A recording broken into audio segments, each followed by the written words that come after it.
really nice snook.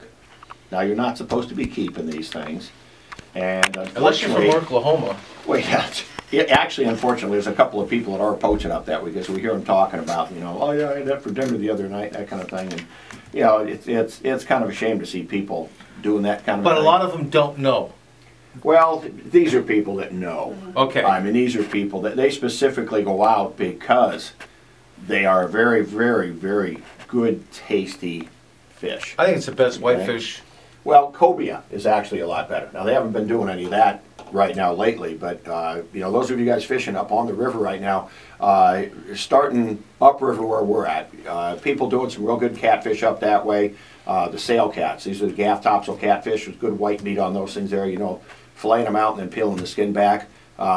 They've been doing redfish up that way, a lot of freshwater fish, your bluegill and crappie, they're coming in pretty good. Tilapia are also pretty good size coming up there right now. And people are always saying, well, tilapia are basically a vegetarian fish, but they have been caught on small hooks, maybe a number 2 or a number 4 hook. And the way the hook size ranges, so we're talking about 2 or 2-aught or 4-aught hooks.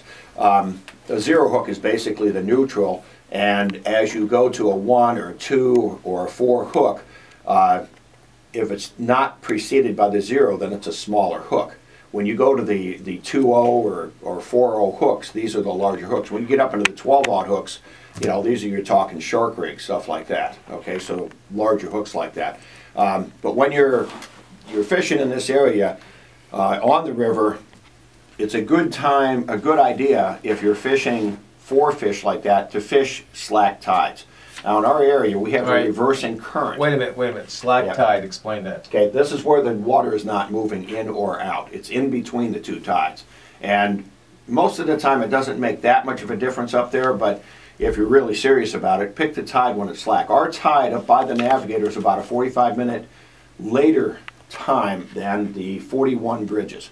So if you have a tide chart for the 41 bridges, just add 45 minutes to that, and that's when you're going to get your high or your low up by us. Now see, I'm being an East Coast guy, I'm used to the 6-hour difference between tides. In steady, yeah. Over here we have the semi-diurnal tides, which we have. Semi-what? Semi-diurnal. This is 2 highs and 2 lows each day, but one tide is higher than the other tide.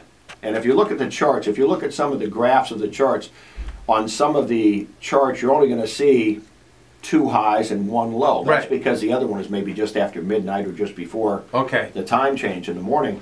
So it's a little bit confusing, but generally, if you're in tune with what's going on with the water and everything like that, you being a guide, we don't have the luxury of saying, okay, we're going to go ahead and change our time and go ahead and fish at 11 o'clock today to get the tide and say, okay, just meet us at 11, stuff like that. We usually fish 8 to 12 on a half day, or 8 to 5 on a full day like that, and we go where the fish are. If you're not finding fish in one spot, go to another spot. That's just all there is to it. The fish are there, they just move around. And some of the questions we have with some of the guides, they says, well, I don't like fishing at Peace River because I can't really guarantee that there's fish there all the time. It says they're there, they're just not in the same spot you're fishing. So find another spot. So many guides, they get out and they want to say, oh, I'm going to head down to Turtle Bay. You hear Turtle Bay, Bull Bay. It rolls off people's tongues like they live there, and they do, because the fish are pretty much guaranteed right there.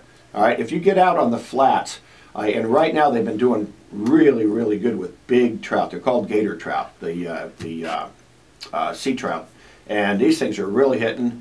The silver spoons, the Johnson Sprites, the gold spoons, really doing good with those. Some people are bringing in pompano down that way. Now, if you don't want to head out in that direction, right at the 41 bridges, they've been doing real good with black drum, right at the base of the bridge, using half a crab or a crab claw. And again, we talked about this a few weeks ago about taking a spade, a shovel with you, and scraping off the side of the barnacles, off the pilings, and this chums up the fish. It'll bring them around. It'll bring a lot more fish too. It's a good play for snook at night. But the other fish out there, whiting, all right, which is called a southern kingfish. Nothing like the kingfish like you're talking the mackerel and things. These are fish that maybe get up to about maybe a foot, maybe 18 inches long the most, which would be a large one. Very, very tasty fish though. Up in the river, they're a darker color than the ones you see out toward the Gulf further where the water's clear. But great fishing up there. Silver trout, they're all over the place right now. One of the 2 better places to fish are going to be just to the west of marker number 2, coming out of Fisherman's Village.